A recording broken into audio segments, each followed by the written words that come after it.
Olá pessoal, aqui é o Pastor Caio, mais uma vez aí um prazer poder estar entrando em contato com vocês e nós estamos querendo apresentar para vocês uma série, a princípio de 8 ministrações, que tem por título Escola Básica 1, Pão da Aliança. Qual que é o propósito desta série?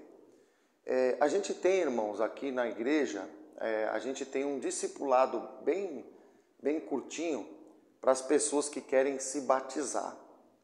E a gente entendeu que muitas pessoas se batizam, mas na verdade elas não entendem a responsabilidade, e também as implicações de uma nova vida com Cristo. Então a gente quer, através dessa aula, através deste conteúdo, dessas 8 ministrações, a gente quer duas coisas, objetivamos duas coisas. A primeira, trazer uma ideia primordial sobre o que vem a ser a nossa nova caminhada, a partir do momento que nós assumimos um compromisso com Cristo. O que representa isso em nossa vida. Então é para isso que a gente está colocando esse conteúdo. O segundo propósito desse vídeo, até para você que já é batizado, é para que você possa fortalecer as raízes da sua fé. Quem sabe tu está passando um momento em que você está passando dificuldades, em que você está em dúvida em relação a algumas realidades da fé. Então você vai poder usar essa base, esse conteúdo que a gente está propondo, para poder se fortalecer na fé. Esse conteúdo aqui é um conteúdo básico, porém é um conteúdo que vai poder te ajudar bastante, vai poder esclarecer algumas coisas que, quem sabe, você tem tido deficiência em alguma área do conhecimento cristão, da realidade de fé, e vai poder fortalecer a sua fé em Jesus. Ok, pessoal? Então, o objetivo nosso com essa escola é esse, e nós queremos, então, colocar para vocês essa proposta, É para quem é batizado, que fortalecerá a fé, e é para quem vai se batizar. Então, fica aí o nosso convite, a nossa proposta e a nossa oferta, através dessa lição. Bom, como os irmãos estão vendo aí, o nosso tema tem por título Pão da Aliança, Deus vai falar sobre aliança, e nós vamos entrar aqui na realidade que tem a ver com aliança. Então, o que a gente está vendo aqui? A gente está vendo uma árvore frutífera, que é o objetivo que Deus quer para nós é gerar frutos através das nossas vidas e nas nossas vidas. E você pode perceber que os frutos, que também representa as bênçãos, eles estão colocados no lado de cima. Então, se a gente olhar bem para a figura aqui, a gente percebe que bênção e fruto, que são sinônimos, podemos também identificar como um sinônimo, a gente percebe que eles estão aparecendo no lado superior da árvore. Então, a gente nota que o fruto aparece na parte de cima. Agora, o que é importante a gente perceber? Você percebe que a parte de cima, ela não está ligada com nada, ela não tá conectada a princípio a nada. Ela está livre, Então, quando a gente começa a frutificar, quando Deus começa a operar em nossa vida, a manifestação dos frutos aparece em cima, como falei, mas a gente vê que a árvore ela está solta, Então, significa que aquilo que Deus produziu em nossa vida, o inimigo, ele pode tentar nos derrubar. Ele pode tentar soprar uma tempestade aqui e ele pode nos levar para o chão. Pastor, mas isso aí pode acontecer? Não só pode, como infelizmente tem acontecido com muita gente. Então tem muita gente que pensa, já frutifiquei e está tudo certo. Não, tu tem que continuar na presença de Deus para se manter fiel, para se manter no caminho. É isso que Jesus nos chamou para fazer, para segui-lo até o fim, até que ele nos leve para a sua glória. E aí a gente pode olhar para a parte de baixo, eu coloquei uma linha aqui para dividir, né, a parte de cima com a parte de baixo, a gente vê que o que segura a árvore não é o que está no lado de cima, não é a bênção que as pessoas veem, não é aquilo que aparece. O que segura a árvore é as raízes. Então o objetivo dessa ministração é poder trazer para você um fortalecimento na parte de baixo da árvore. Ou seja, nós vamos tentar trazer algumas revelações da parte de Deus para que a tua raiz seja fortalecida. Por quê? Porque se a sua raiz for forte, a árvore não cai.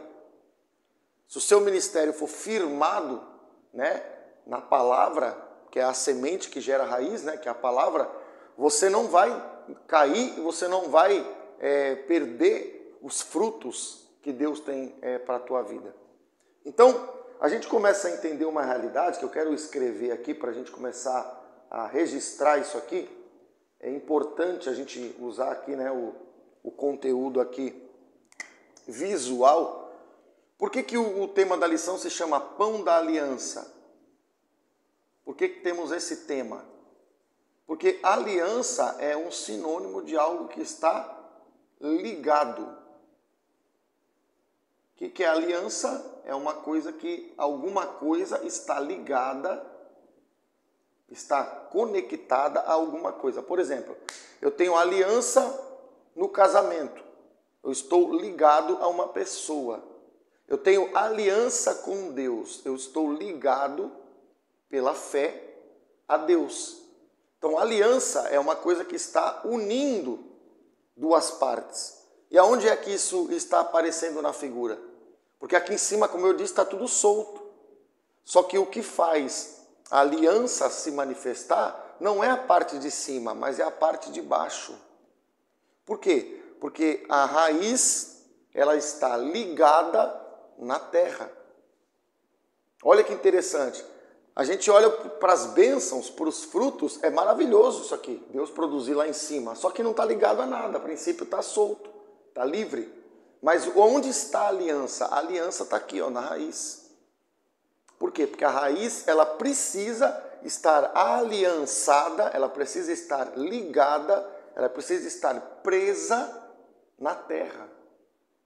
Então aqui a gente começa a entender que a aliança não está, num primeiro momento, na parte de cima. A aliança está na parte das raízes, porque é a raiz que está presa na terra. Olha que interessante, muito interessante isso, né? E o que isso traz para nós? O tema nosso Pão da Aliança, por isso que tem esse nome, né? E a gente começa a entender, pessoal, que para que a gente tenha a aliança verdadeira, a gente precisa de uma terra.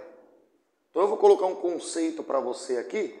Para que haja aliança, se faz necessário que haja-se também, que a gente tenha uma terra. Então, o que é a terra? A terra é aquilo que permite a raiz se fixar. Então, aonde a gente poderia identificar a terra na nossa vida? A terra, que é o que permite a aliança existir, seria, por exemplo, um ministério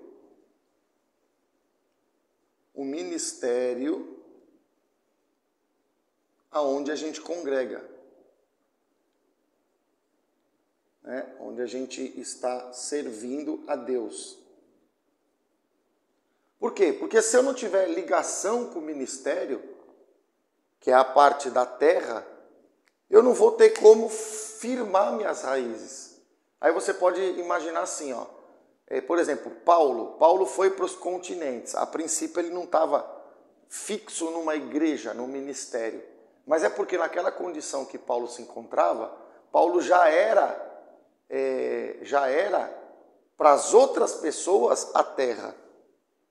Mas para a gente que está falando de novos convertidos, pessoas que estão iniciando na fé, ou pessoas que são recém-convertidas, já têm andado com Jesus um pouquinho, mas ainda está amadurecendo algumas coisas, então a gente precisa, para que a raiz cresça, a gente precisa de um ministério. A gente precisa de alguém que vai fazer o papel de terra para nós, para que você com o seu pastor, se o teu pastor é de Deus, né? Você se conecta com ele, com o ministério, que é o pastor, a representação maior é o pastor, depois vem os obreiros, também importante, né? A gente ter aliança com os obreiros, para que a gente possa crescer. Como é que uma raiz vai crescer se não tem terra? Percebeu? Aí as pessoas se confundem no seguinte conceito. Não, pastor, mas espera aí, a conexão que eu tenho é com Deus. A bênção, ela é celestial. Mas você pode perceber pela figura que o que é celeste, o que aparece na parte de cima, que tem a ver com o que é celestial, só pode acontecer se aquilo que é terrestre estiver bem estabelecido. Por exemplo, eu vou dar um exemplo rápido aqui. Por exemplo, Jesus foi gerado pelo Espírito Santo. Ele foi gerado pelo Espírito de Deus, que é algo celeste. Mas para ele ser reconhecido na comunidade que ele cresceu, lá na comunidade, né, judaica, onde ele se estabeleceu, ele precisou que Deus usasse José, né, para fazer o papel de terra. A gente sabe que José não era o pai de Jesus, verdadeiramente. Ele não era pai legítimo. Mas por que a Bíblia mostra que José teve que ser advertido por um anjo para que ele a recebesse Maria, que o que nela havia de se gerar era do Espírito Santo? Por que precisou de um José? Por que José teve que participar do crescimento da vida de Jesus? Se Jesus já tinha a plenitude, porque ele foi gerado pelo Espírito Santo. Então você vê que o que é celeste, presta bem atenção nisso, vai acontecer, vai se manifestar, vai chegar a acontecer, mas é necessário que haja algo terrestre. É necessário que haja algo na terra para que aquilo que é do céu aconteça na sua plenitude. Aí a pessoa fala, pastor, mas quem sabe tem gente aí que Deus levantou e ele não teve um pastor assim para ele. É verdade, mas aí ele não cresceu da melhor maneira. Nós estamos falando aqui de pão da aliança, nós estamos falando aqui de pão, que é o alimento para crescer, para fortalecer você. Então a gente precisa entender que para a gente se desenvolver nas coisas do céu, a gente precisa de uma aliança na terra. Então, por exemplo, o ministério de uma igreja que seja idônea, né? Não estou pondo o nome de ninguém aqui, estou só colocando o princípio. Se o ministério é de Deus, aquele ministério ele vai te ajudar a crescer, né? Ele vai fortalecer as tuas raízes, vai ajudar você a desenvolver para que depois os frutos apareçam. Eu estou dando um exemplo aqui, por exemplo, na Bíblia de José, né? Jesus poderia ser só filho da Maria, poderia ser só filho, ter só uma mãe, mas na comunidade judaica onde ele cresceu, o pai tinha um papel preponderante. Ele precisava de José como representante da sua filiação. Você precisa estar filiado a uma igreja idônea, uma igreja onde você entende que o ministério é um ministério verdadeiro, né? Se você tem alguma dúvida sobre isso, vai lá na nossa playlist. Nós temos uma outra playlist que é 7 selos do Apocalipse, né? Só estou dando uma deixa aqui para quem quiser ver. Vai lá na lição de número, se não me engano, lição de número 9, né? Ou lição de número 8. A gente fala muito sobre essa questão de ministério, mas por hora é só uma deixa. Vai lá naquele tema lá, se você quiser conferir mais profundamente essa questão. Muito bem. Então a gente começa a entender que é preciso que haja uma base terrena para que uma base celeste aconteça. Olha que interessante. Então, a gente pode começar a compreender que tem muita gente enganada. Por exemplo, eu já vi, né? Eu estou cansado de ver isso aí. São anos, irmãos. Não é uma coisa que eu vi pontual. Eu cansei de ver isso, né? No caso aí do ministério, eu cansei. A pessoa está indo numa igreja, aí ele não fica feliz com alguma coisa, aí ele pula para outra igreja. Aí ele não fica feliz ali também, ele pula para outra igreja. Aí ele não fica feliz, ele pula. Ele vive pulando de galho em galho. Resultado, ele nunca vai ser nada. Por quê, pastor? Porque ele simplesmente não tem raiz. Não tem árvore forte se não tem raiz forte. Para a árvore crescer bastante para cima e dar bastante fruto, e sustentar esse fruto, ela precisa ter uma raiz forte. Aí a pessoa diz, mas é porque o fulano lá é assim. Aí quando vai para outra igreja, qual que é o problema? O fulano lá é assado. Quer dizer, ele não vê que o problema é ele, que o problema é ela. E fica nessa. Então não vai ser nada. Não vai chegar a lugar nenhum. Porque pode ser que uma igreja não seja certa, pode ser que a outra não seja ideal, mas ele há de achar, ou ela há de achar algum lugar que é necessário que ela se fixe, pelo menos por um tempo. Não, pastor, mas aí eu me fixei por 6 meses. O que você vai fazer 6 meses numa comunidade? Difícil. Então a gente vê que uma das maneiras de você perceber gente que não vai ser nada é gente que fica pulando de igreja para igreja. Toda hora está numa igreja diferente. Então, um toquezinho para você. Muito bem. Êxodo 12 traz o seguinte princípio. Disse o Senhor a Moisés e a Arão na terra do Egito. Disse o Senhor a Moisés e a Arão na terra do Egito. Então, a primeira coisa que a gente percebe, Deus foi se manifestar a Moisés e a Arão para formar um povo, e ele faz isso quando eles estavam na terra do Egito. O que Deus está querendo mostrar? A terra do Egito não é a melhor terra. A terra do Egito não é o objetivo final para o povo de Deus. O objetivo final para o povo de Deus é a terra prometida. Mas Deus, para começar uma obra, ele não esperou o povo vir para a terra prometida. Ele foi e lançou uma semente lá na terra do Egito. Então ele fala com Moisés e com Arão, com os líderes, na terra do Egito. Então você vê que, mesmo não sendo uma terra ideal, a gente percebe qual é o conceito que está aqui.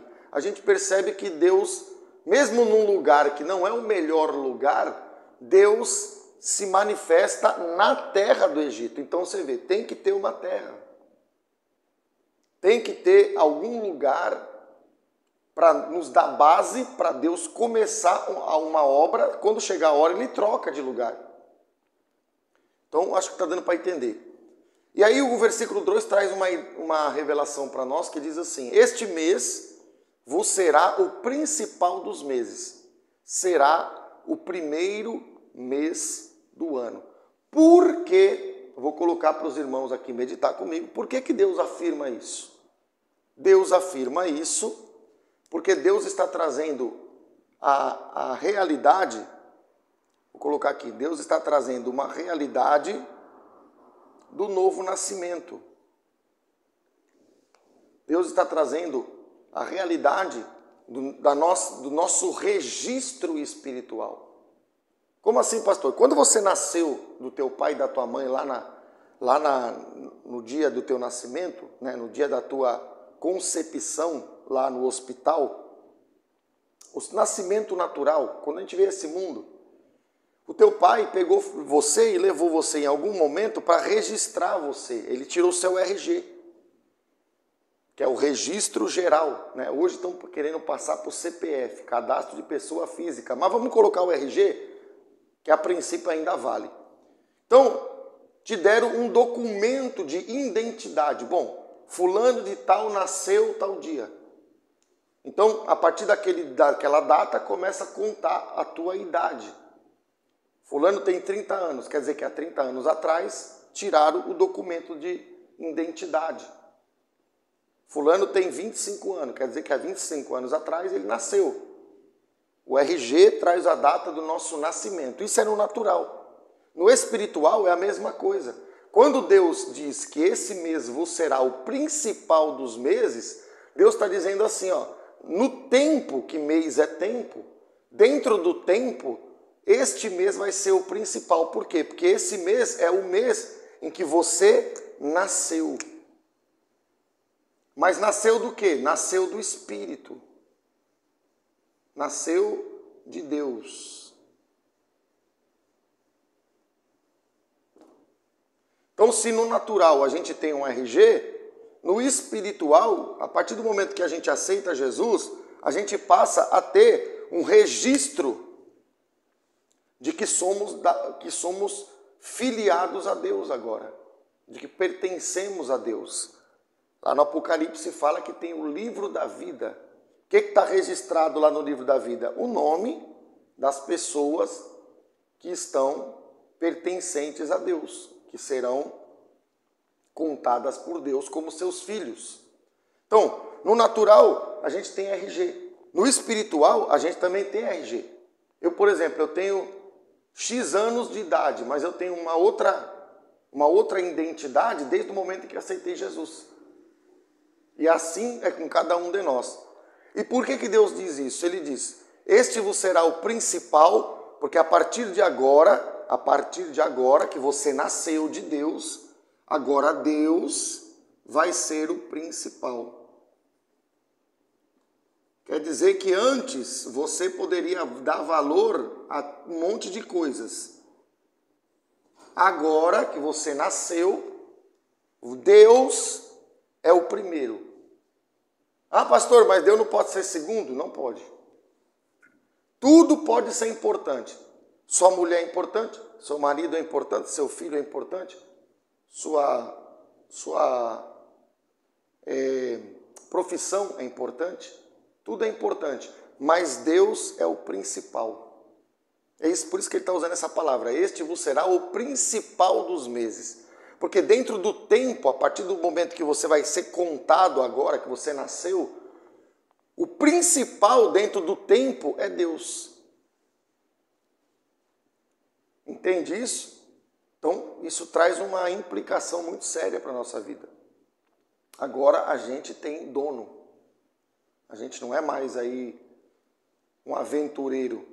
Então você tem que entender isso. Aí ele diz, será o primeiro mês do ano.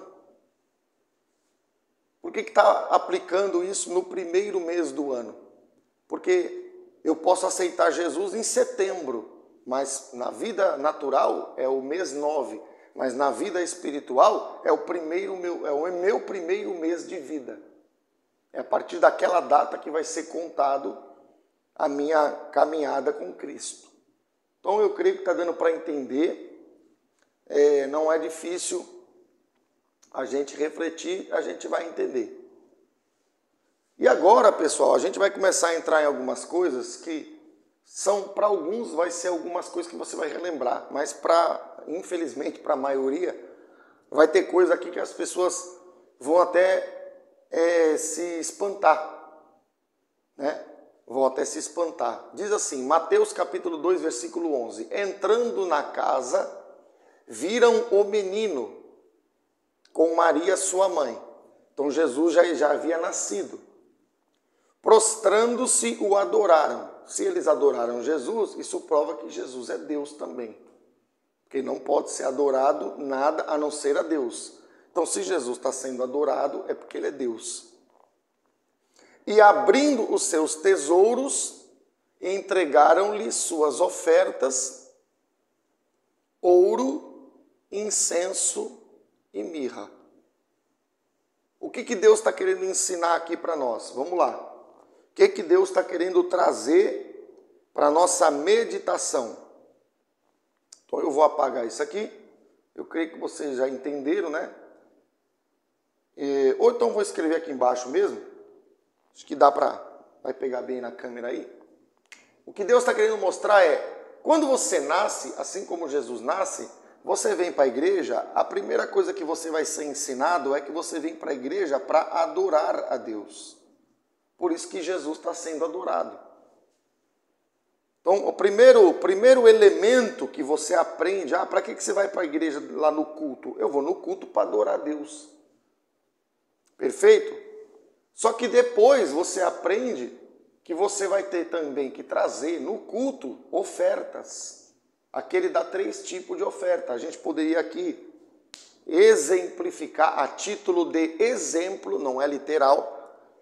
Eu posso dar o dízimo, eu posso dar a oferta e eu posso dar o meu louvor ou algum trabalho que eu faço para Deus. Então eu estou entregando algo da minha vida para Deus. Eu estou dando para Deus o quê? Uma oferta. Então esse é o segundo estágio. Esse é a segunda realidade que a gente aprende. Qual que é a primeira coisa que eu aprendo? Que eu tenho que adorar a Deus. Qual a segunda coisa que eu aprendo? Que eu vim para a igreja para ofertar. Perfeito? Então, isso aqui, eu acho que para a maioria, isso aqui não é tão difícil de entender. Isso aqui é uma coisa que acaba sendo mais fácil das pessoas entender. Vou até separar aqui, porque a gente vai fazer uma análise aqui. Muito bem. Mas aqui e agora, nesse ponto, nessa parte, que nós vamos começar a entender que as pessoas estão imaginando que estar com Deus é adorar e ofertar. Mais nada. Eu vou para a igreja, eu levanto a minha mão, eu adoro a Deus, fiz a minha parte na parte da adoração, eu entrego uma oferta, pode ser em dinheiro, pode ser em algum serviço para benefício da igreja, e já resolvi, já entendi, servir a Deus é isso. E aqui está um grande engano, está uma grande ilusão que, infelizmente, muitas pessoas não foram ensinadas. Por isso nós estamos aqui, para poder passar para você esse conteúdo. Qual é a ilusão? Se você continuar o texto, se a gente continuar o texto, a gente vai ver que vai aparecer assim, sendo por divina advertência, prevenidos em sonho, para não voltarem à presença de Herodes, regressaram por outro caminho à sua terra. Qual que é a novidade? O que Deus quer ensinar aqui? Você veio para adorar, primeiro passo. Você oferta no culto, segundo passo. Só que agora vai aparecer uma terceira coisa que as pessoas não são ensinadas. Vai ser dado para eles uma advertência.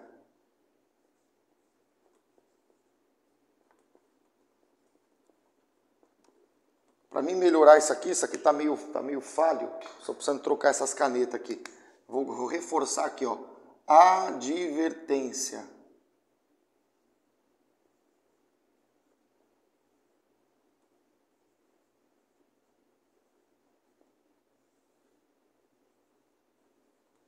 Ô pastor, o que é uma advertência? Advertência é um sinal de Deus de que há perigo. Porque quando você adora, você agrada a Deus. Quando você oferta, você agrada a Deus. Só que as pessoas não entendem que quando você agrada a Deus, presta bem atenção nisso que eu vou falar. Quando você verdadeiramente, não é uma adoração fingida, porque tem gente que fica levantando a mão, fica cantando, dá o grave, dá o agudo, mas não está adorando a Deus, não.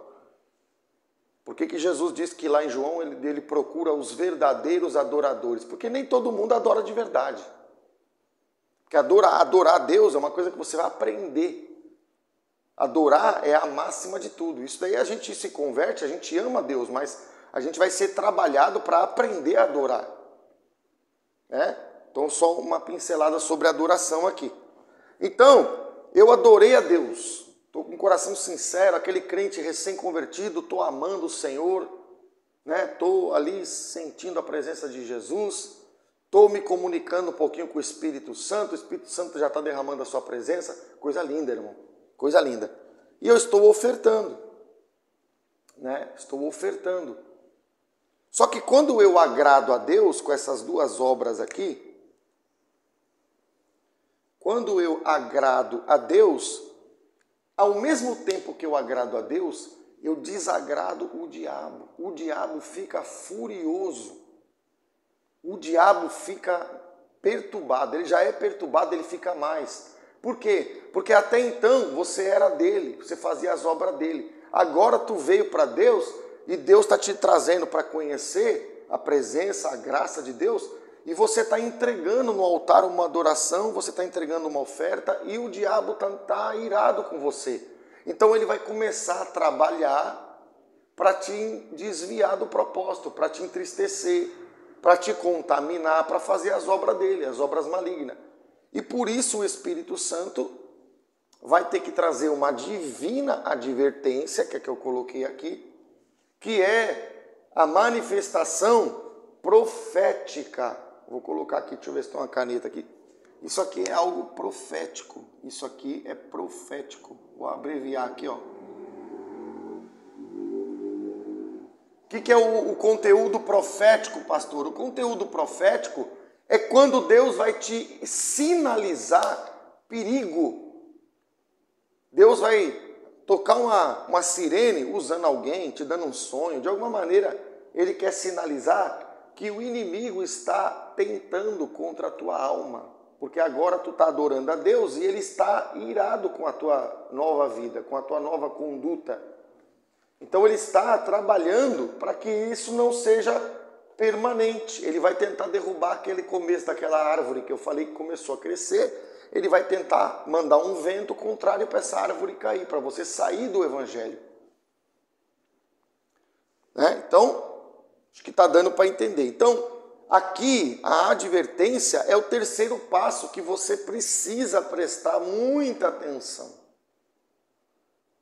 Não, pastor, mas eu acabei de converter, eu estou no primeiro amor. Pode ser que por um período de tempo Deus até te poupa, mas em seguida, logo que você começar a crescer um pouquinho, o inimigo já vai tentar trabalhar para te tirar do caminho, para te tirar do propósito. E por isso que Deus dá uma divina, é de Deus, advertência. Então Deus disse, ó, Deus deu um sonho, tá vendo que sonho também é forma de Deus falar? Né? Prevenidos em sonho para não voltarem à presença de Herodes, para regressarem por outro caminho à sua terra. O que dá para entender aqui? Duas coisas. A primeira, você pode perceber que eles estão querendo ir para a sua terra. O que confirma isso? Confirma que para ter aliança tem que ter terra. Então aqui está mostrando que eles estavam saindo de uma terra e indo para a sua terra. Então está aqui confirmando que toda aliança é baseada em terra, porque não tem raiz, não tem terra, já colocamos isso aí. Mas você vê que a advertência profética que Deus está dando para a família de Jesus vai fazer eles regressar, quer dizer, eles vão voltar por outro caminho. E aqui está um detalhe. Você pode chegar num objetivo, mas a rota, o que é a rota? O itinerário, o caminho que você vai tomar para chegar lá, ele pode mudar. Por isso que nós temos que estar abertos para Deus nos guiar. Porque, por exemplo, eu vou chegar num determinado lugar, eu estava pré-definido que eu vou chegar ali. Só que no meio do caminho, Deus está sinalizando que naquele caminho, naquela rota, tem perigo. Tem alguma coisa que está tentando contra a minha vida. O Espírito Santo vai trabalhar para me dar um sinal para dizer, ó, você pode até ir até ali, mas você tem que mudar o caminho. Então é aqui que muita gente erra. Por quê, pastor? Porque as pessoas querem uma receita de bolo, querem fazer tudo sempre do mesmo jeito.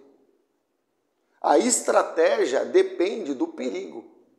Se o inimigo está vindo pela frente, Deus vai mandar você ir por trás. Se o inimigo está vindo pelo lado, Deus vai mandar você ir para o outro lado.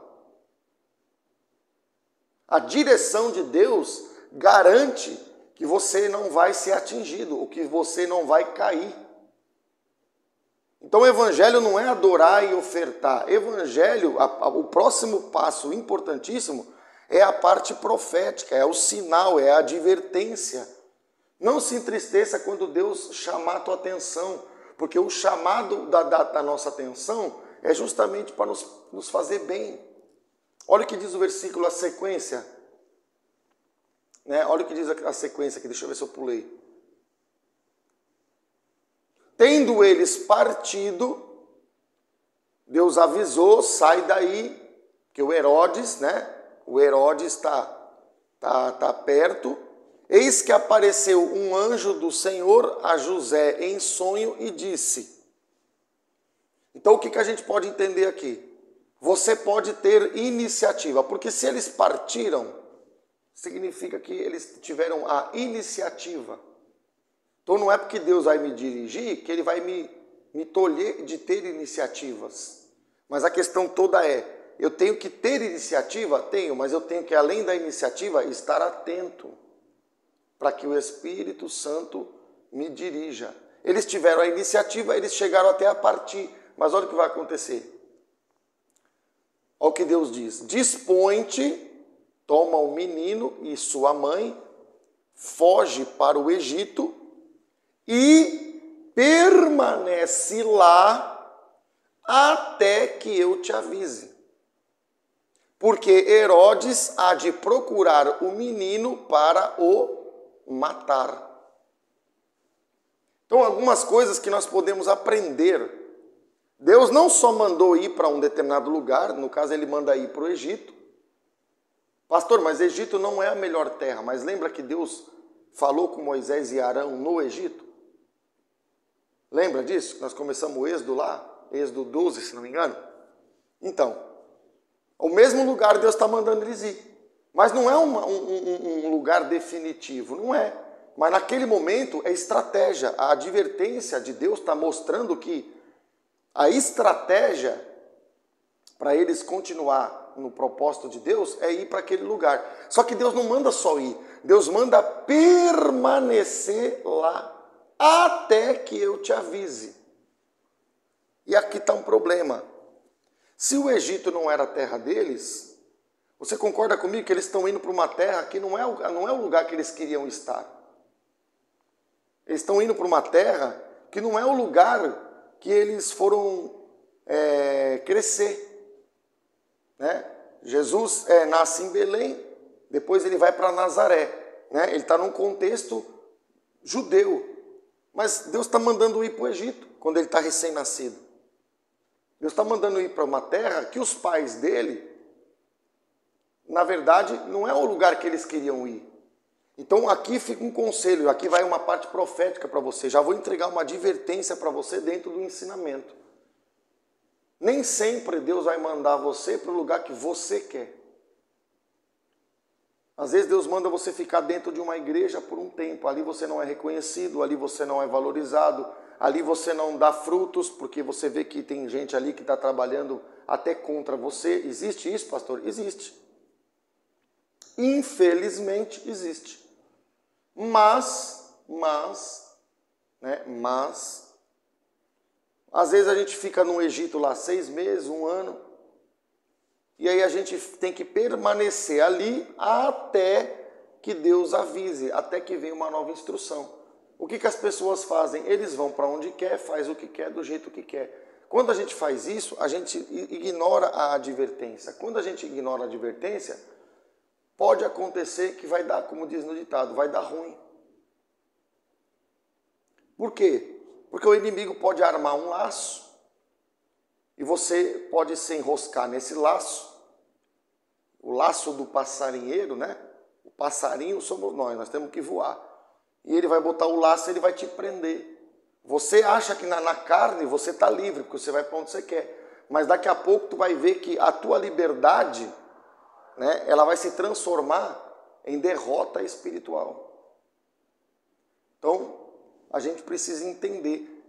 Deus falou bem claro, vocês vão ficar lá, vou colocar numa linguagem bem simples para você. Deus está dizendo assim, ó, vocês vão ficar ali até que eu diga que é para sair. Enquanto eu disser para ficar, fica. Entendeu? Eu vivi isso. Deus falou comigo em diversas situações, fica aí. E aí tu tem que escolher.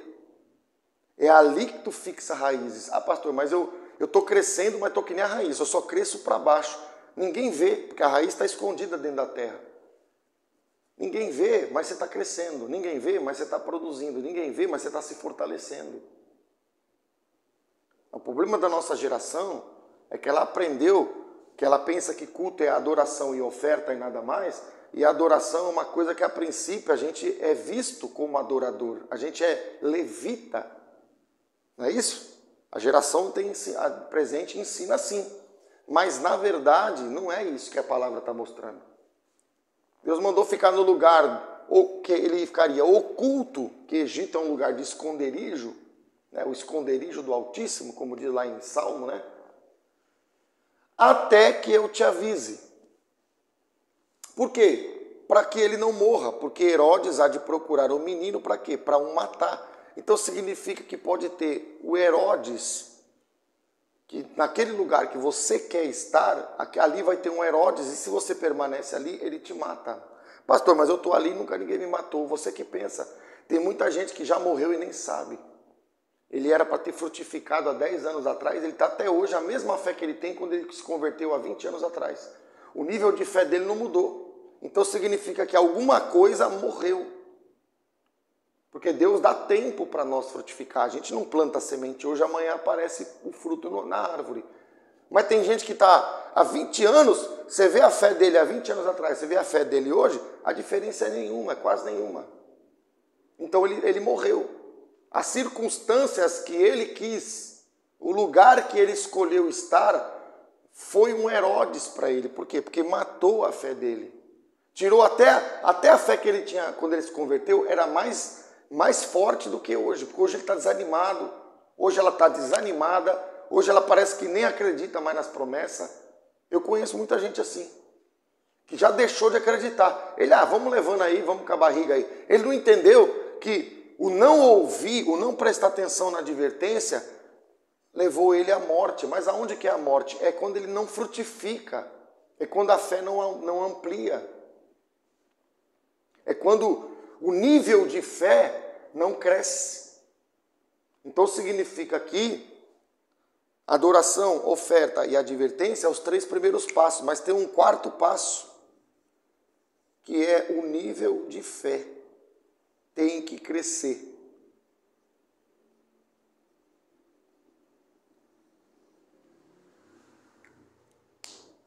Pastor, então um dos parâmetros de que eu estou crescendo é que a minha fé está se modificando. Exatamente. Eu conheço muita gente que a fé é a mesma há muitos anos.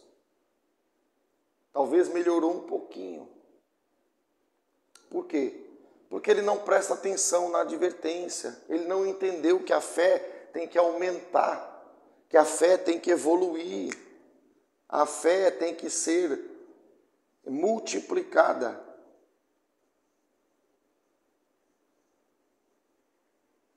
Percebeu?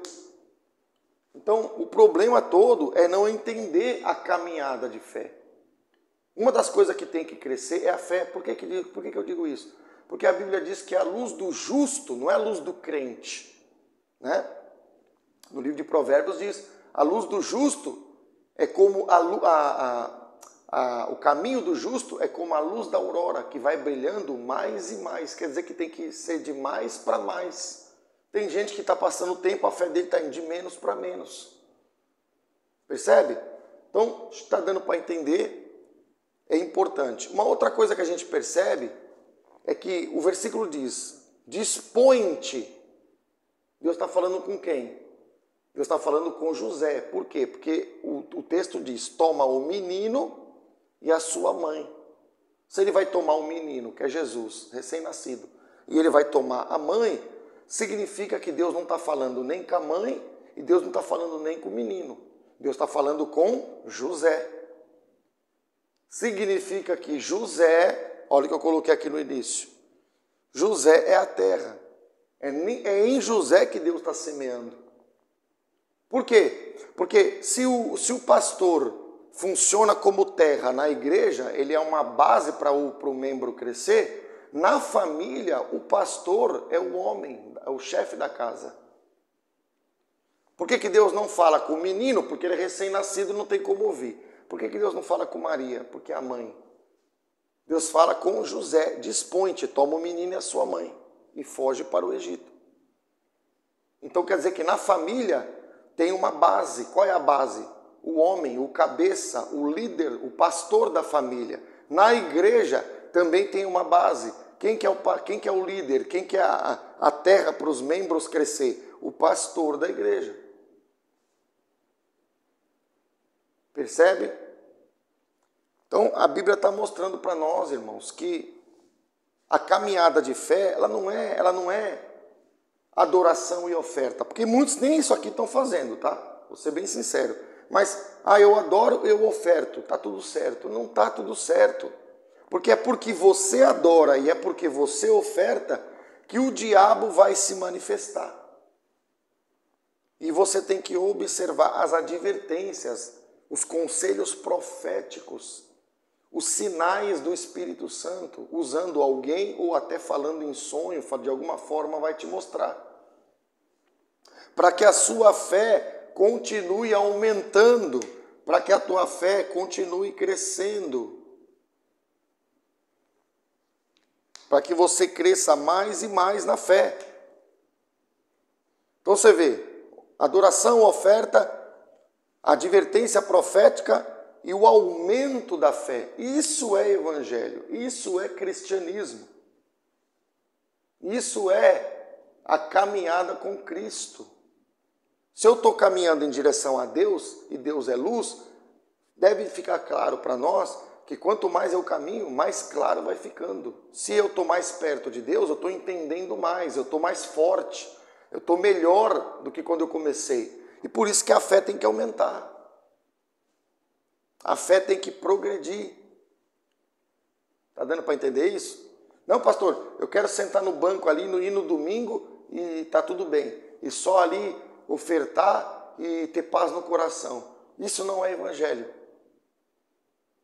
Você pode até viver assim, tudo bem, escolha a tua. Mas eu preciso esclarecer, pelo menos você. Isso nunca foi evangelho. Porque evangelho é uma progressão, é um progresso. Caminho que me leva para algum lugar. Enquanto eu me aproximo desse lugar, eu estou cada dia mais perto. Acho que está dando para entender. Mateus 2,14. Dispondo-se ele, José, tomou de noite o menino e sua mãe e partiu para o Egito.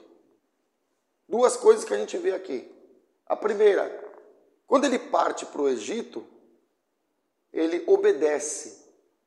Então significa que não adianta ter muita fé até entender o que Deus está falando. Você tem que ter o quinto passo. Estou até enumerando aqui para ajudar vocês, né, pessoal? Qual que é o quinto passo? Obediência. Obediência.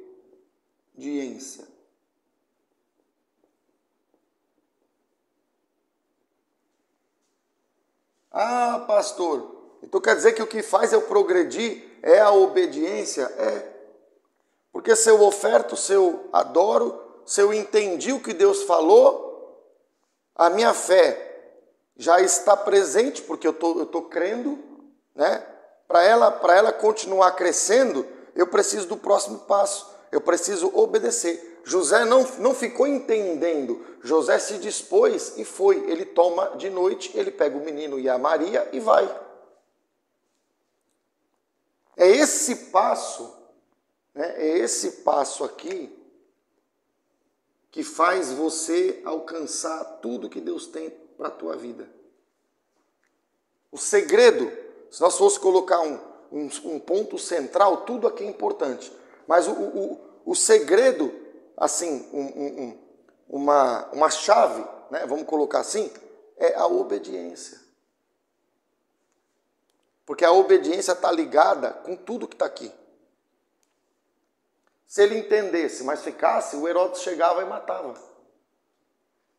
Se ele não obedecesse, não tivesse feito o que Deus falou, ele morria. Percebe? Então a gente entende, irmãos, que tem muita gente teórica no Evangelho. Preciso falar isso para vocês.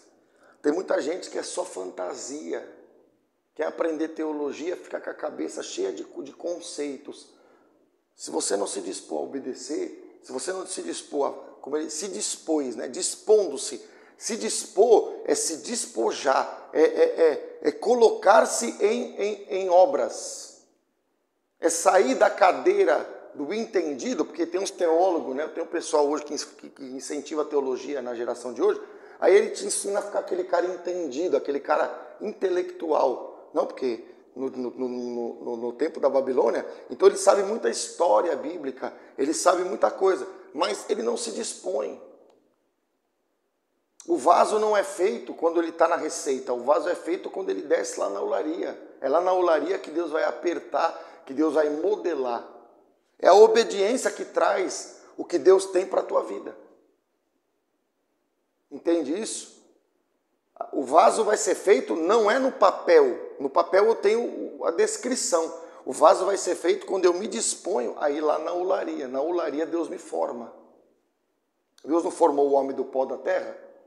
Então, Deus formou o homem, não é uma figura idêntica, mas é uma semelhança. Ele formou do pó, ele formou da matéria-prima. Ele teve que pegar o pó e trabalhar com o pó, assim como o oleiro pega a argila e trabalha com a argila. Quem que é a argila? Quem que é o pó? Somos nós. Quem que é o oleiro? Deus. Deus tem que modelar a gente. E o modelar vem pela obediência. E a obediência nos traz experiência. Então, isso é fé real. Né? Isso é fé real. E aqui tem um detalhezinho também muito importante, que ele se dispôs, ele toma o menino e a sua mãe, mas a Bíblia dá um detalhe. A Bíblia diz que ele faz isso de noite. Pastor, por que Deus colocou ele para fazer isso de noite?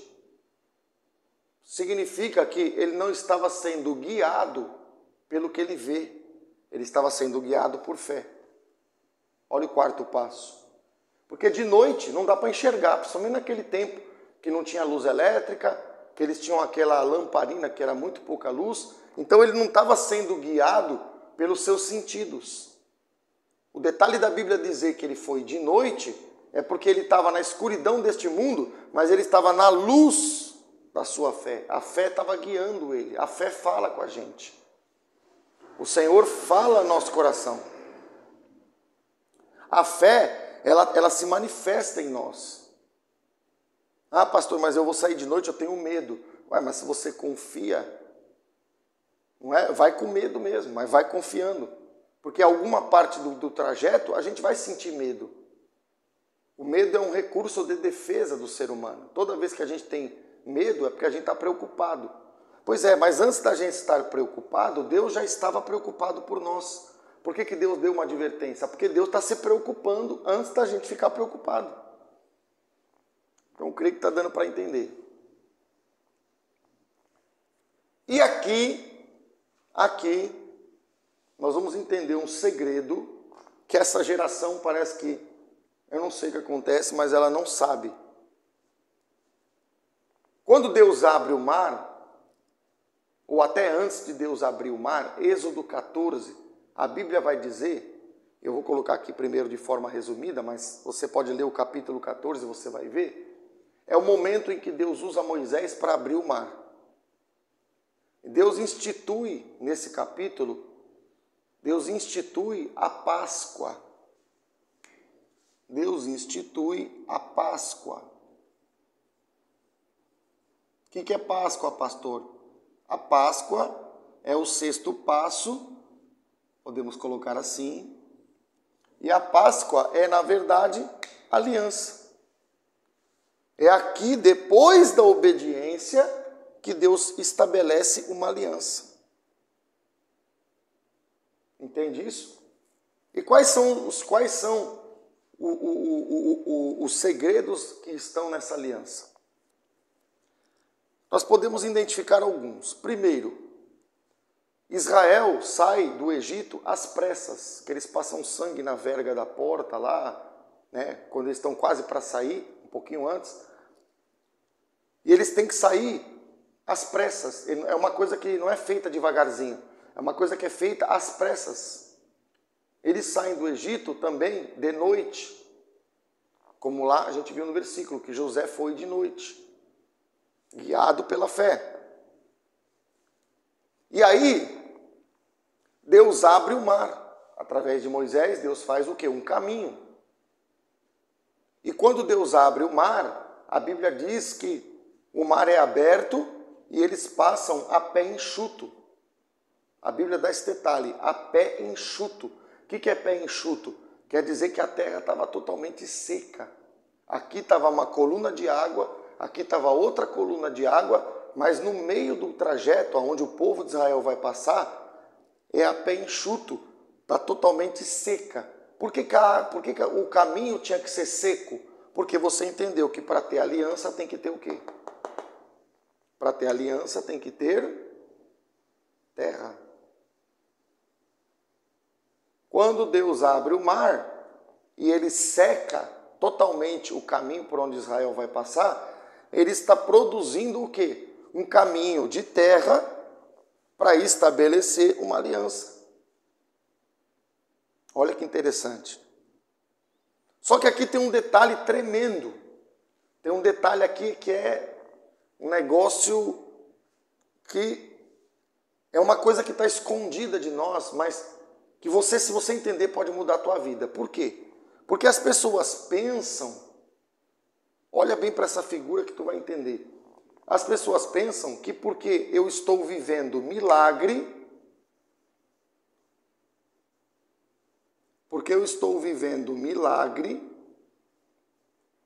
já está tudo resolvido. Milagre seria o que vai permitir a aliança, né? Então, eu vou colocar o milagre e a Páscoa, eles estão conectados, né? Então, a princípio, eu vou colocar que aqui também é 6. Vamos dizer assim. Porque se não tem o milagre, não tem a travessia pelo meio do mar, né? Não tem aliança. Quando Israel está passando, quando o mar abre, acontece o quê? O primeiro milagre. Pastor, qual que é o primeiro milagre? O mar abrir. O mar abrir é um milagre. Concorda comigo? Ele fica aberto a noite inteira. Que a travessia não foi 10 minutos, meia hora. A travessia era muito, a distância era grande por dentro do mar. E eles tiveram que atravessar a noite toda para poder ir do outro lado lá, para poder passar pelo meio do mar. Então, o que Deus está mostrando? Onde está uma das chaves que parece que está escondida de nós, que as pessoas não consideram? É que o milagre está aparecendo aqui. Deus abriu o mar. Só que junto com o milagre, está aparecendo uma coisa que ninguém presta atenção. Está aparecendo a perseguição.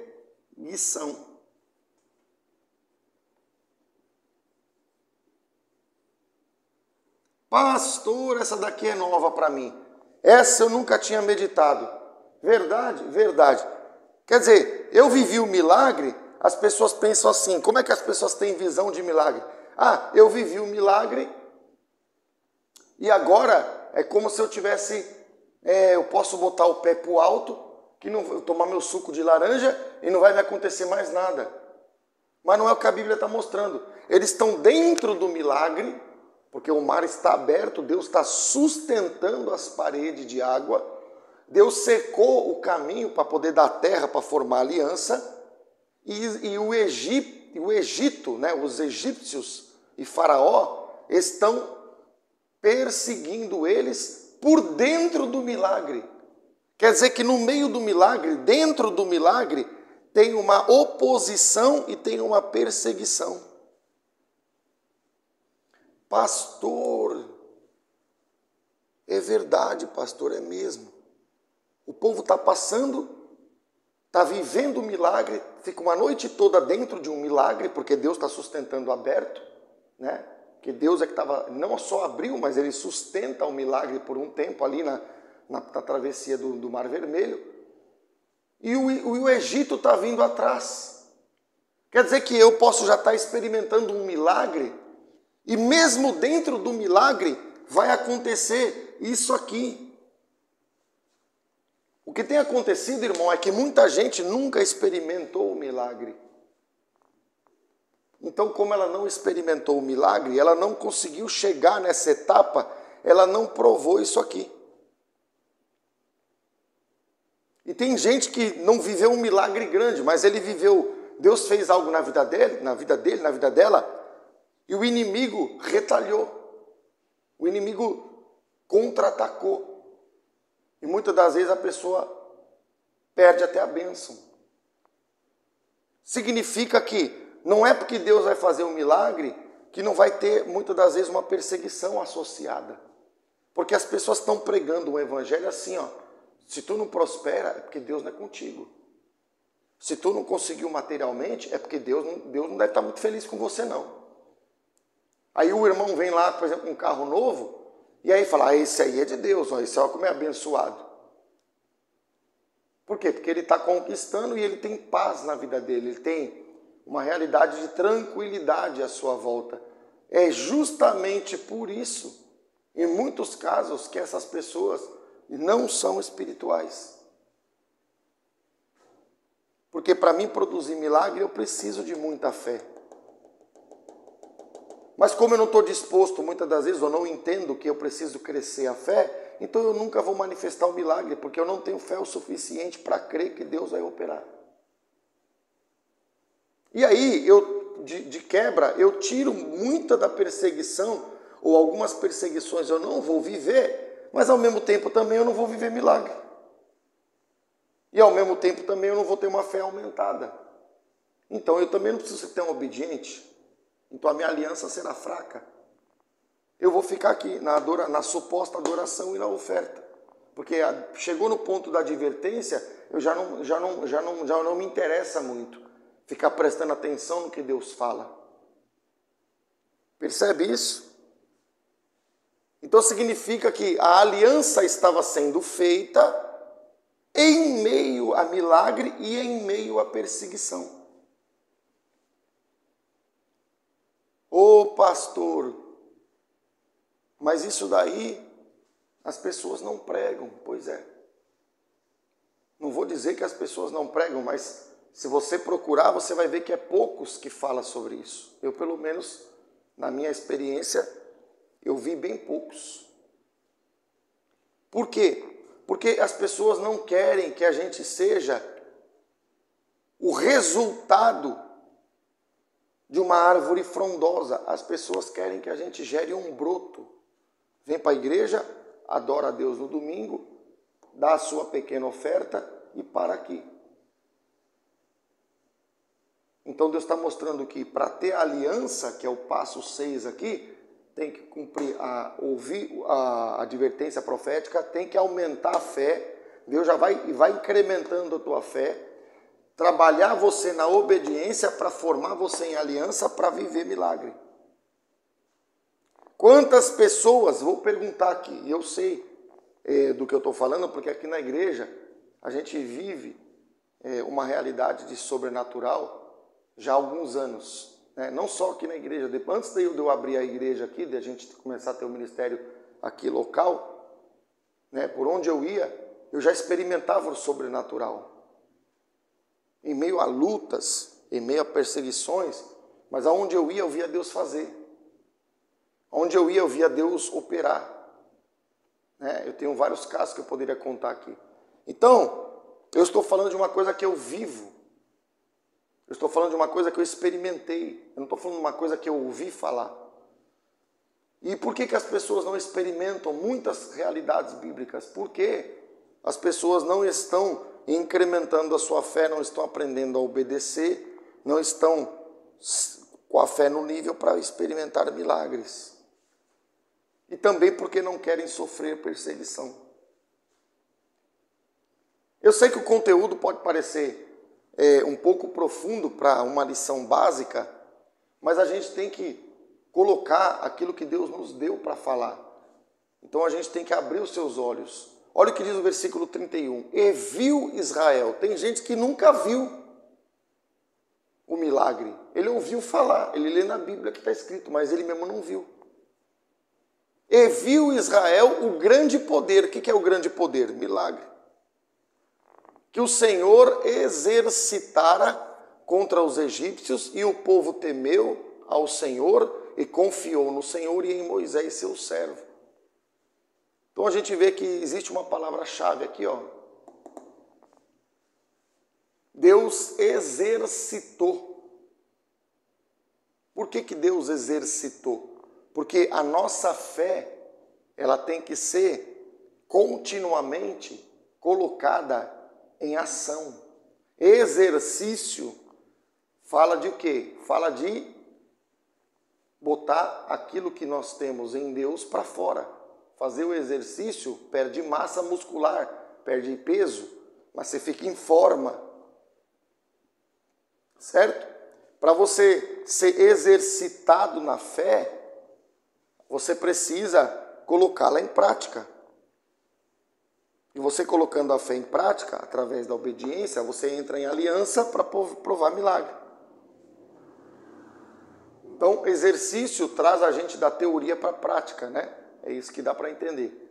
E aqui, ó, o povo temeu ao Senhor, e aí diz que confiou no Senhor. O que é confiar? Fé. A fé aumentou. Mas peraí, o povo já não estava vendo Deus fazer? Estava, mas quando Deus terminou, porque quando o mar abre, é o primeiro milagre. Quando a perseguição acontece, Deus também fecha o mar. Quando Deus fecha o mar, aparece o quê? O segundo milagre. Segundo milagre.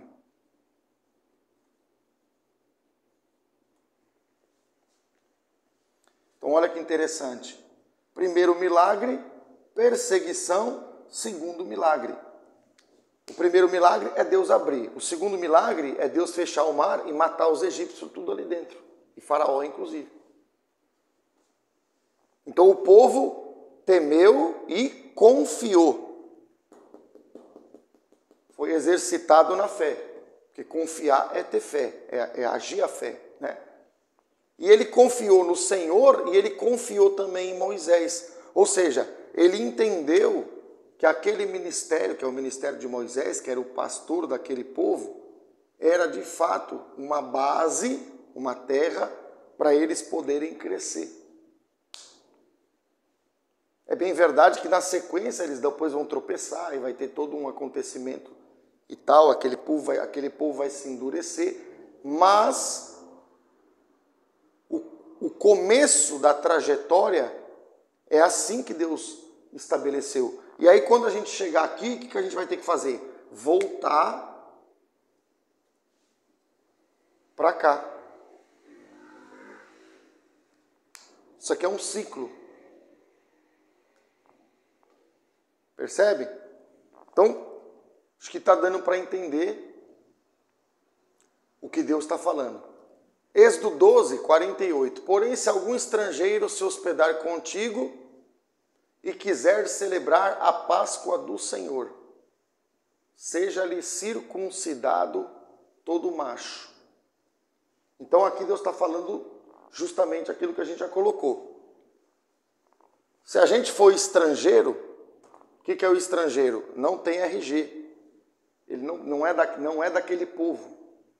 Então ele está excluído.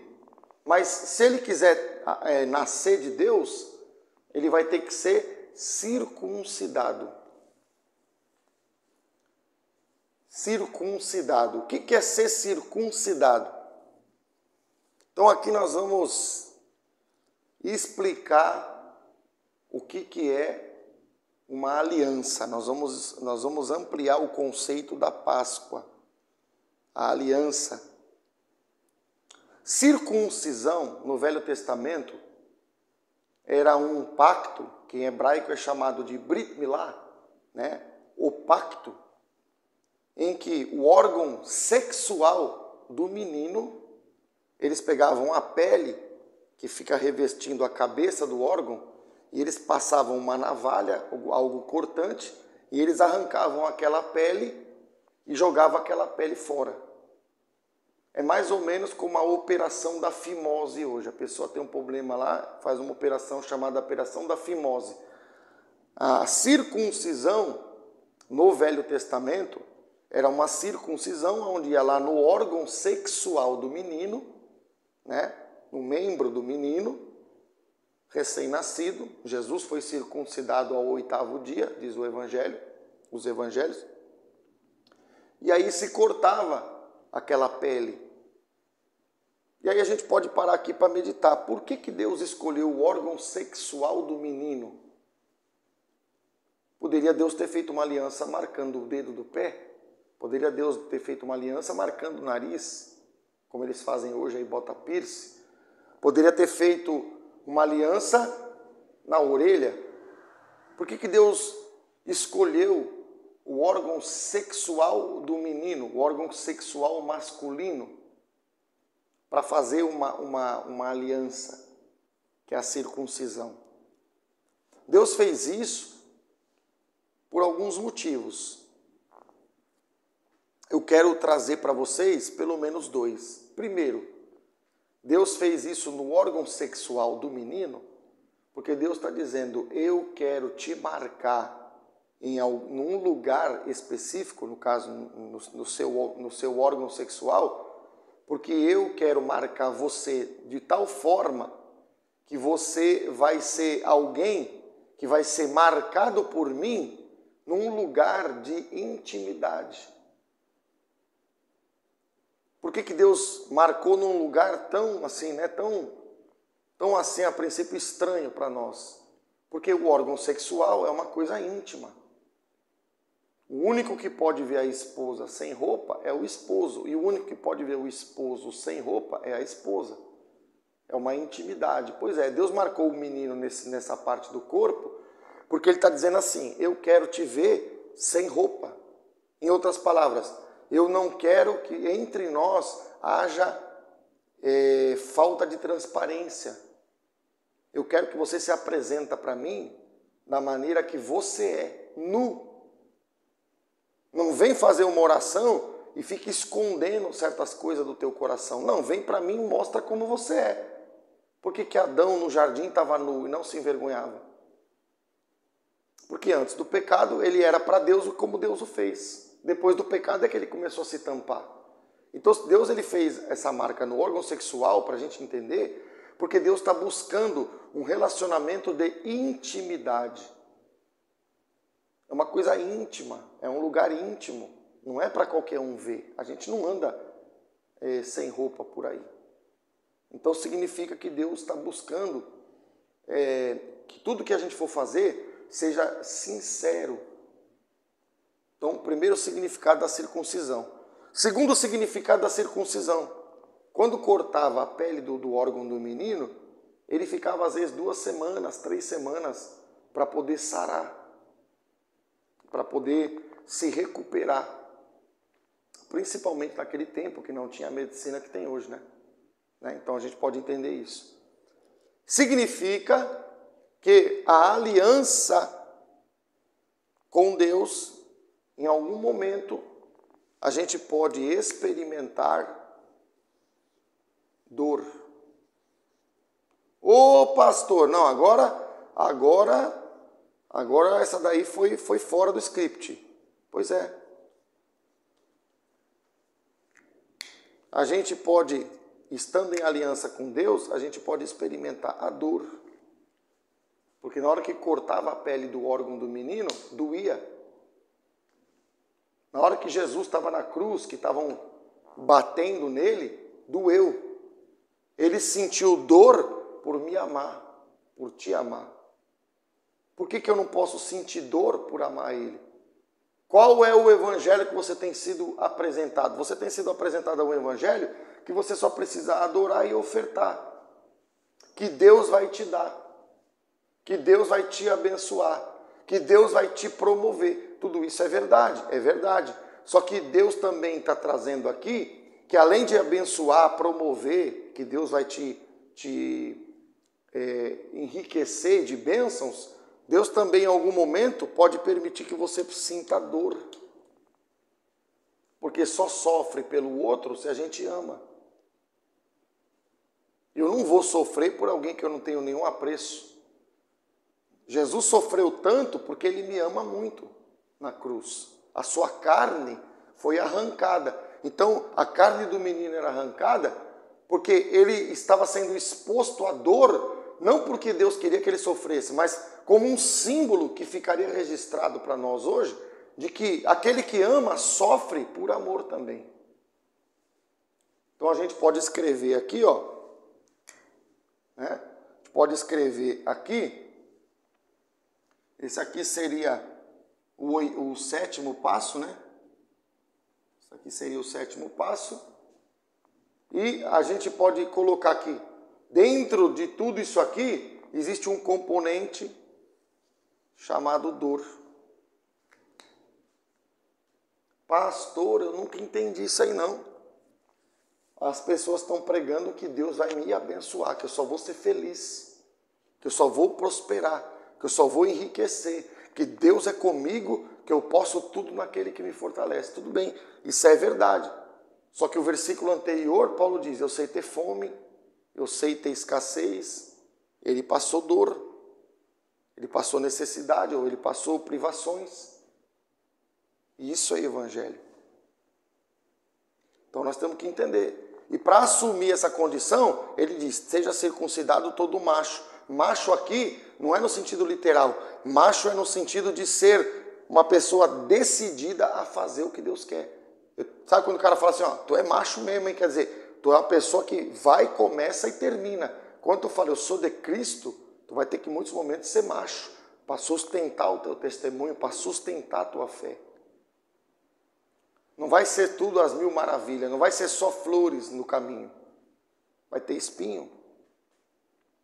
E o espinho traz o quê? Dor.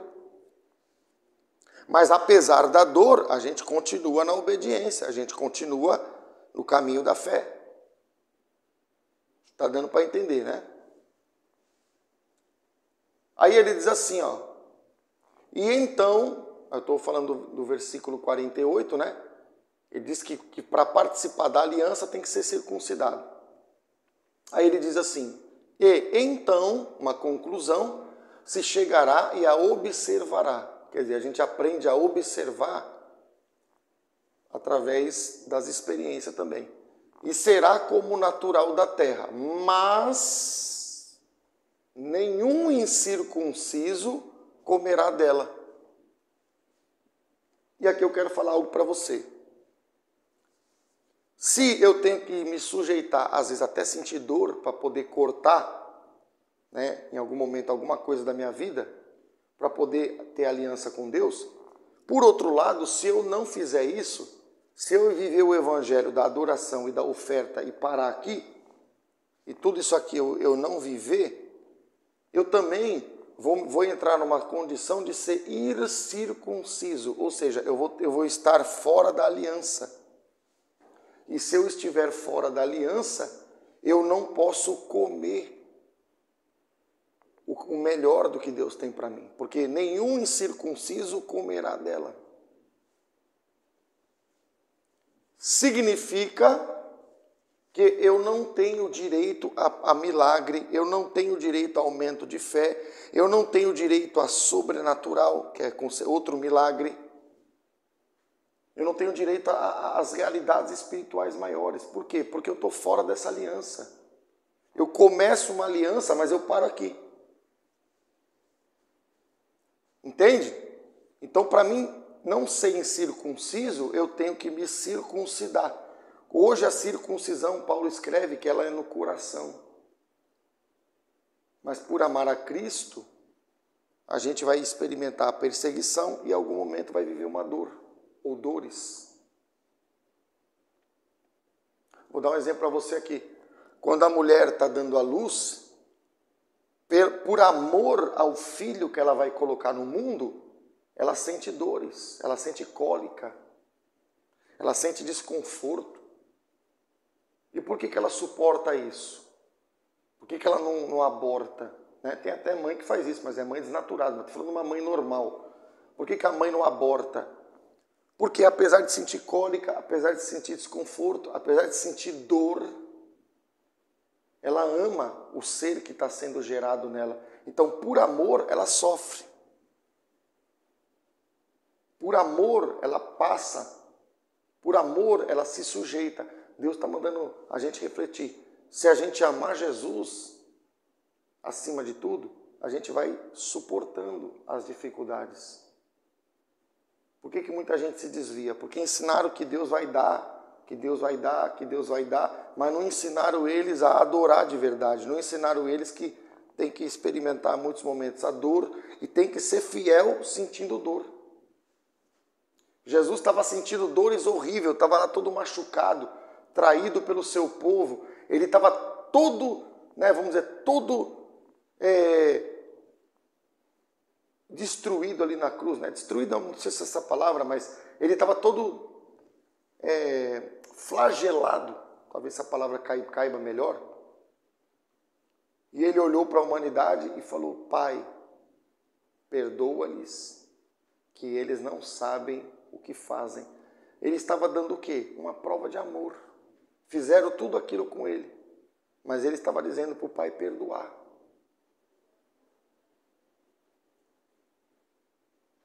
Quer mais amor do que isso? Quer mais amor do que alguém que só foi maltratado, foi pisado, e ele estava pedindo para o Pai dar perdão, pelo menos para aqueles que eram inocentes. Então acho que está dando para entender muito bem, né? Êxodo 12:3, falai a toda a congregação. Essa mensagem, irmão, não é para o obreiro, para o pastor, essa mensagem é para toda a congregação. Esse princípio tem que ser ensinado para toda a igreja. É para todo mundo.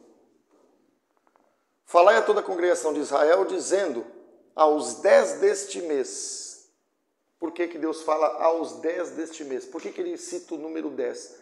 Quantos dedos eu tenho na mão? 10. Quantos dedos eu tenho no pé? Uma pessoa normal? 10. Tem um caso aí que é o gigantismo, mas não vou entrar nisso, é uma exceção. 10 dedos na mão, 10 dedos no pé. Deus está dizendo, eu sou responsável pelo que eu faço e eu sou responsável por onde eu ando. É isso que Deus está ensinando aqui.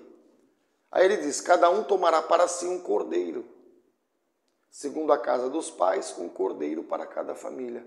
Então, cada um, a aliança individual, tem que tomar um para si o cordeiro, um cordeiro. Então, nós precisamos estar à mesa, e nós precisamos ter a presença de Jesus na mesa, trazendo isso para a nossa vida. Você precisa estar num ministério, uma mesa, e você precisa descobrir se naquele ministério Jesus está. Porque não adianta nada a gente estar na mesa para celebrar a aliança se Jesus não está presente. Quem é que distribui o pão? Quem distribui o pão é o pastor. Não, o pastor ele repassa o pão. Quem dá o pão para o pastor e para os obreiros e para qualquer pessoa é Jesus. Então, naquele ministério, você tem que ver se o líder está presente. Quem é o líder? Jesus Cristo. Se Jesus é pastor do pastor da igreja, então vai para aquela igreja que Deus vai trabalhar ali. Vai ter pão ali. Então ele diz para tomar um cordeiro, cada um vai tomar um cordeiro. E aí João Batista mostra Jesus na figura de um cordeiro. No dia seguinte viu João a Jesus, que vinha para ele e disse, eis o Cordeiro de Deus que tira o pecado do mundo. Naquele momento, Jesus não representava o filho de Maria, ou Jesus não representava o filho de Davi. Naquele momento, João tem a revelação de Jesus como Cordeiro.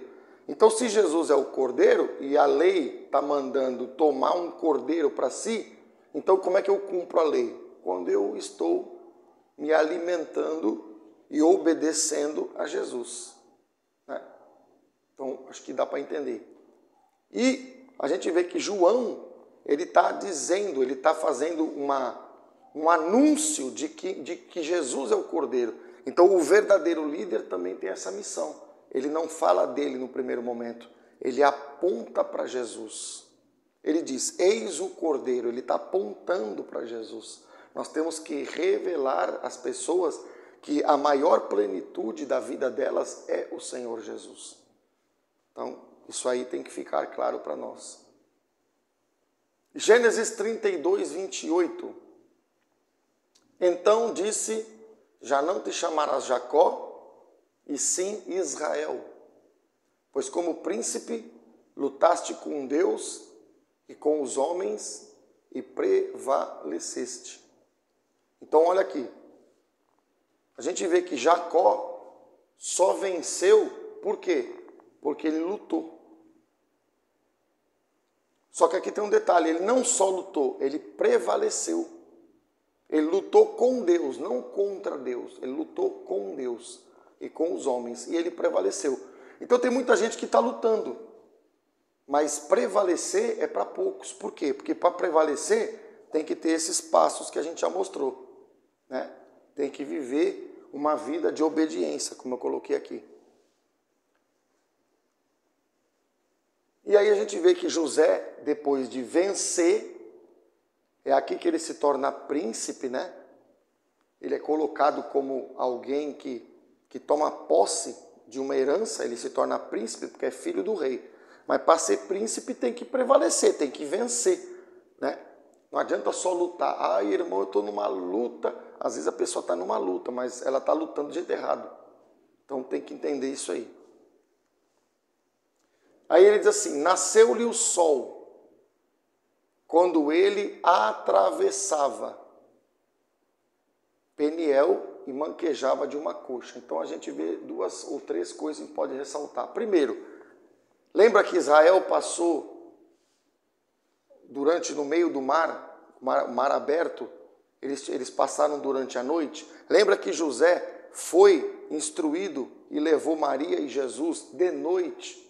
Pois é, aí Jacó viveu a mesma realidade, era de noite. Mas aí quando a noite passou, o sol nasceu. Ou seja, o brilho da glória de Deus apareceu. Quer dizer que eu posso estar lutando num período da minha vida que é noite. Eu estou lutando pela fé, obedecendo, não estou enxergando como Deus. Daqui a pouco Deus brilha, daqui a pouco o sol aparece, que é a vitória chegando, né? E aí ele dá um detalhe, quando ele atravessava, isso ensina que verdadeiros guerreiros que vencem as suas batalhas são pessoas que estão em constante movimento. O povo de Israel fez aliança no meio de uma perseguição, enquanto atravessava pelo meio do mar. José foi vencedor naquela batalha, enquanto ele se deslocou para o Egito, quando Deus mandou ele para lá, porque o Herodes queria matar o menino. E a gente vê que a mesma coisa acontece com Jacó. Ele estava atravessando Peniel, quer dizer, ele estava em movimento, e quando a nossa fé está em movimento, é assim que Deus nos quer como verdadeiros lutadores, né? Como verdadeiros guerreiros. Um guerreiro não fica parado, ele está lutando, ele está se movimentando, ele está em movimento. E quem está em movimento está exercitando a fé. E quem está exercitando a fé, mais cedo ou mais tarde, Deus vai fazer o sol brilhar. Glória a Deus por isso, né? E você vê que ele sai da batalha, ele sai ferido. Olha que interessante. Aqui está um outro conceito, que eu não sei por que as pessoas têm esse conceito, mas a gente precisa quebrar isso aqui. Que a gente tem que sair de uma batalha intacto, como se a gente fosse um vaso de porcelana. Jesus não saiu intacto da cruz. O importante não foi os flagelos que Jesus carregou na carne. O importante foi a vitória sobre a morte. O importante não foi porque Jacó saiu com uma deficiência que ele estava mancando. O importante é que o sol brilhou. Então não se coloca de uma forma que você é inatingível. Porque a igreja, desculpe falar, ela está pregando o evangelho, em muitos lugares, o evangelho triunfalista. Não porque tu não pode ficar doente, não porque tu tem que vencer, não porque tu tem que dar resposta, não porque tu tem que acontecer, porque se Deus não fez, é porque tu está em pecado. E nem sempre isso é verdade. Nem sempre é por causa de alguma coisa errada que estamos fazendo. Às vezes é porque temos que aprender pela dor, manquejar tem a ver com dor. Através da deficiência desse resultado da batalha, é que Jacó aprendeu como é que se luta. Na próxima batalha ele vai lutar diferente, já vai experiente. Então ele estava sentindo dor. Está aqui, ó, a palavra se confirmando. Então não me venha com esse evangelho, desculpe, mas isso tem incomodado a Deus, eu preciso anunciar isso para você. Se você está entrando num curso para batismo, eu sei que está um pouco profundo isso aqui para quem está começando, mas assiste mais de uma vez, medita, né? Absorve esse conteúdo, porque você precisa entrar no evangelho verdadeiro. Você precisa provar milagres. Você precisa experimentar a tua fé crescer, você precisa aprender a ser obediente. Não, pastor, eu sou um vaso de porcelana. As pessoas que mostravam uma suposta espiritualidade, nossa, eu cansei de ver pastor batendo palma. O irmão ali tem um comércio, porque está vendendo, porque está não sei o quê, porque está não sei o que lá. Poxa, irmão, se só foi isso que Deus tem para nós, então o ímpio está melhor que nós, porque tem gente que é ímpia, não faz uma oração e tem muitas riquezas materiais. Não, porque o irmão comprou um carro e olha, porque o carro dele, sabe? Não estou dizendo que Deus não possa te abençoar e que você não possa comprar um carro, uma casa, e tudo isso é bom e Deus pode te dar.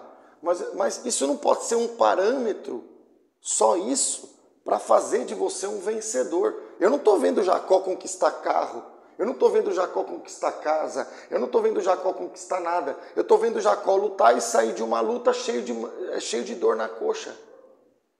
Saiu de uma batalha ferido, sentindo dor, mas saiu brilhando o sol sobre a sua cabeça.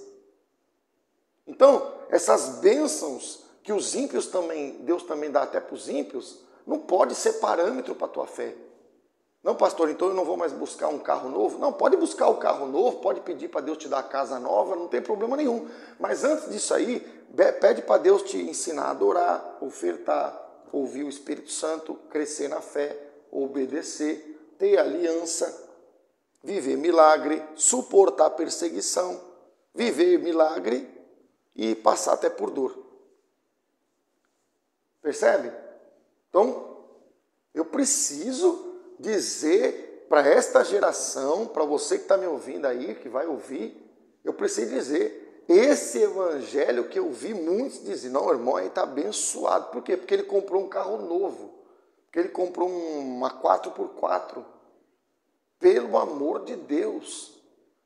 Tem gente que odeia a Deus, é agnóstico. Hoje tem até tipos de ateu, né? O agnóstico. E o cara tem uma mansão. Então vamos seguir ele também, porque ele não crê em Deus, mas ele tem uma mansão, ele tem uma Hilux. Entendeu? Então a gente tem que abrir a cabeça. Meu Deus, quanto eu ouvi na igreja. Não, porque o irmão está sendo muito abençoado, porque o irmão está tendo um restaurante. Eu escutei isso várias vezes na igreja, irmão. Teve um período da minha vida ali que eu estava numa situação que eu passei de lutas e eu dei um dízimo, como naquele mês ali foi um valor baixo. Teve obreiro que teve a cara de pau de olhar para mim e querer dizer, tu está dando esse dízimo, olha o meu dízimo aqui. Eu vi isso na igreja, irmão, desculpa. O nível da espiritualidade é zero. Hoje, graças a Deus, Deus nos ampliou aí as tendas, tudo bem, mas eu falei, meu Deus, o que era um obreiro, o que está na cabeça desse crente? O que esse crente que se diz obreiro, o que ele tem na cabeça? Entende? Então, você está entendendo aí o que Deus está falando. E aí a gente vai entender, se Deus quer a gente em movimento, não adianta existir movimento sem obediência. É outra realidade que você tem que entender. Bem-aventurado o homem que não anda no conselho dos ímpios. Andar é movimento, mas não adianta andar junto com o ímpio. Então não adianta ter movimento, mas estar em desobediência. Está em movimento, porque ele anda. Mas Deus está dizendo, não é para andar com ímpio. Não é para ter movimento que te leve para a desobediência. não se detém no caminho dos pecadores. Caminho, lugar de movimento. Mas Deus está dizendo, não é para fazer esse tipo de movimento, porque é movimento associado à desobediência. Nem se assenta na roda dos escarnecedores. Ou seja, não se assenta na mesa. Não se põe numa mesa onde aquela pessoa detesta ou tem desprezo pela mesa do Senhor. Então eu não posso andar com uma pessoa que escarnece da minha fé. Então a gente tem que entender isso aí. E aqui Deus traz uma revelação para nós, irmãos, que é um pouco pesada. Ele diz assim, Mateus 24:11, Jesus deu essa palavra: levantar-se-ão muitos falsos profetas, né? E enganarão a muitos. Então a gente tem que tomar cuidado com os profetas que são falsos. Então a gente tem que estar numa mesa que tem pão de verdade. Se você entende que aquela mesa não é uma mesa verdadeira, legítima, você tem que tomar cuidado, porque as pessoas serão enganadas. E Deus não disse que já se levantou, Deus disse que vão se levantando. É uma coisa que está acontecendo até hoje. Então a gente tem que tomar cuidado. No tempo do fim isso vai acontecer. Então tem muita gente comendo de mesa que Deus não está mais ali. O que ela vai comer? Ela vai comer um pão estragado, vai comer uma comida que não presta. Resultado, ela vai destruir o propósito de Deus na vida dela, porque ela está comendo uma mesa que não tem o verdadeiro pão. Aí Salmo 1:2 ele diz, antes o seu prazer está na lei do Senhor, e na sua lei medita de dia e de noite. Então, o que nós podemos entender? Nós podemos entender que se o nosso paladar for aprimorado, nós vamos ter prazer na palavra de Deus. Porque eu tenho reparado o seguinte, para ver um filme de 3 horas, não cansa. Para ver o Titanic com o Jack e com a Rose, lá, né? Não cansa. Mas para ouvir 2 horas de palavra de Deus, ai... Então é porque ainda falta conversão, falta transformação, falta paixão pelas coisas de Deus, né? Falta desejo pelas coisas do Senhor. E aqui ele diz que medita na sua lei de dia e de noite. Quer dizer, eu não vou meditar na lei quando é de dia só, quando está tudo bem, quando eu estou dando tudo certo. Eu tenho que meditar de dia e eu tenho que meditar de noite. Como José fez, obedeceu de noite. Eu tenho que estar participando da mesa em todo o tempo.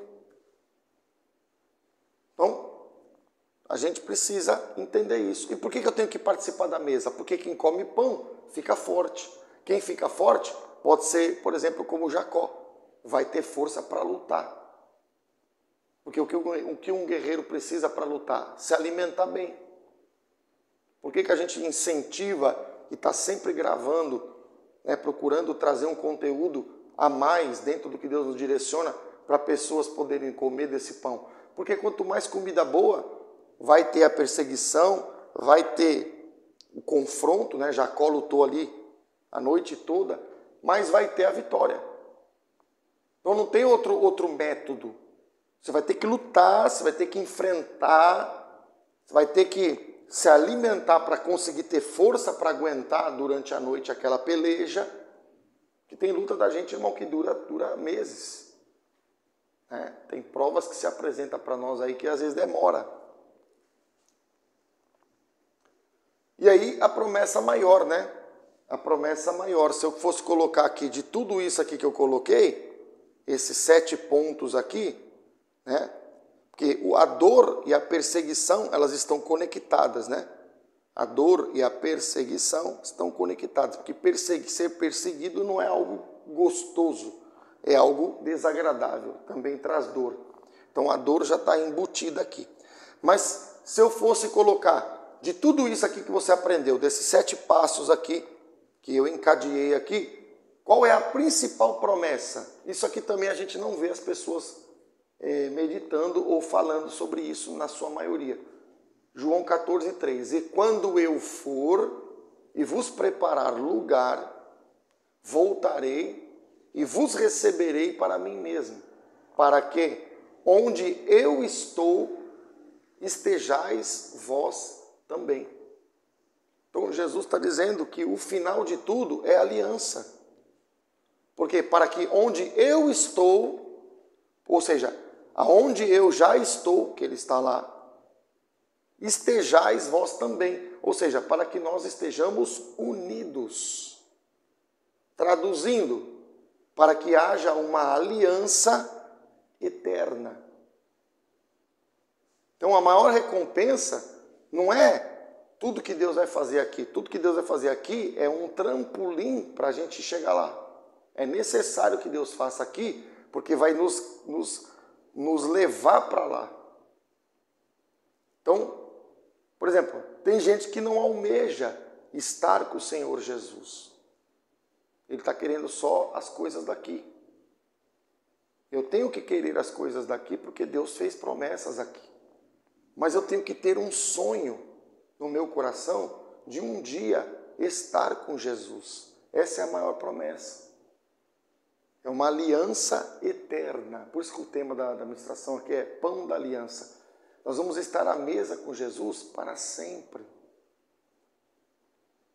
Você imagina você diante do seu Criador, oh glória a Deus, na presença do teu Salvador, na presença do Pai. Que coisa linda que vai ser, irmãos. Não dá nem para descrever, eu nem sei como vai ser, mas vai ser tremendo, né? Então, a gente vê que existe uma terra, um lugar, que ele chama de lugar, uma terra para que haja uma aliança eterna que está sendo preparada, né, por Jesus para nós que somos fiéis, queremos a eternidade. Tá bom, queridos? Então essa era a palavra, esse foi o conteúdo que eu quis compartilhar com vocês. Eu espero que tenha sido de grande valia para você, né? E que você possa ver, até se for o caso, rever, para você entender os passos fundamentais da nossa fé. Ter aliança com Deus é algo mais profundo. Para essas pessoas que pensam que ir na igreja no domingo e buscar Deus e resolveu, isso aí talvez para o primeiro dia que tu aceitou Jesus até bastou. Mas agora tu começa a entender que o projeto de Deus conosco, ele é tão profundo que ele parte dessa terra para um mundo vindouro, para um mundo celestial que será sem fim. Então vale a pena a gente lutar, vale a pena a gente investir, vale a pena a gente renunciar, vale a pena sentir dor em alguns momentos para buscar o que Deus tem preparado para mim e para você.